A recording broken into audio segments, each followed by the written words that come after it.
Father Joseph Nurchi prepares for a Christmas Eve Mass at a roundabout in Somain, northern France, where yellow vest protesters have been holding out since November. AFP Photo, Francois lo Presti, Somain, France. AFP. The protests against President Emmanuel Macron may have eased in the run-up to Christmas, but dozens of demonstrators camped out at roundabouts across France are vowing to keep up the pressure, with no plans to head home for the holidays.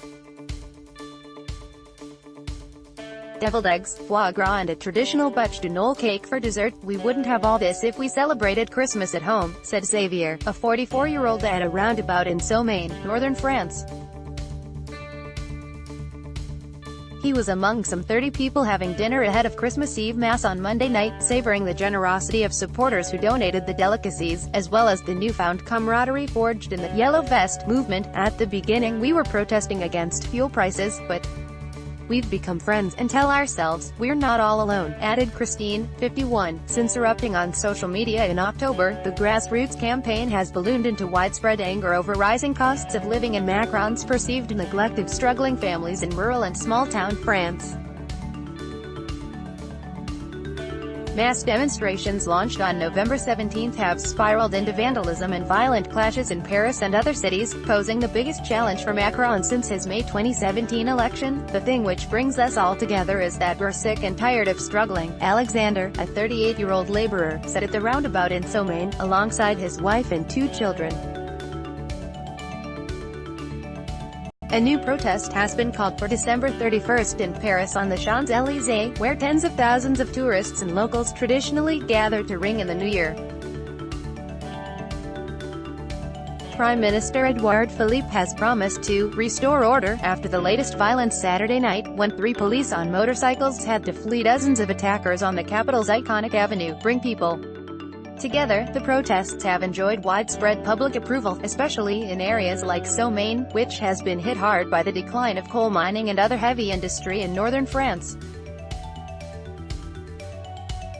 Protesters themselves say their movement has fostered a newfound sense of community and solidarity. "It's my second family," said Laurent, brandishing a French flag around a fire next to his 19-year-old son, Kevin. "We've gotten used to seeing each other every day for a month now. At the beginning I didn't know anyone, but we've become a family. That's the only good thing Macron has done, to bring people closer together," added Christophe Damiens, next to a sign saying, "Macron, scram, the more he squeezes us, the more people will be here, even more united." Macron says he has heard their demands, and cancelled fuel tax increases set for January while offering a minimum wage hike along with other financial relief. But many yellow vests, so-called for the high-visibility safety vests drivers must keep in the cars, say it's not enough, calling for further tax cuts, Swiss-style citizen referendums, and Macron's resignation. "That guy, he eats caviar with the soldiers. But he should come see his citizens, and listen to us," said Jean-Luc Leclerc, a retired forklift operator, referring to Macron's Christmas visit to French soldiers in Chad last weekend, though no press coverage mentioned caviar. But Macron has struggled to shake off his reputation as an elite Parisian, president of the rich, unable to understand the monthly struggle of millions to make ends meet. Father Joseph Nurchi, donning a yellow vest, assured the Somain protesters that the church is on the side of the losers, as he prepared to celebrate a mass on site late Monday. "I wanted to be next to the most vulnerable tonight," he added. "It's a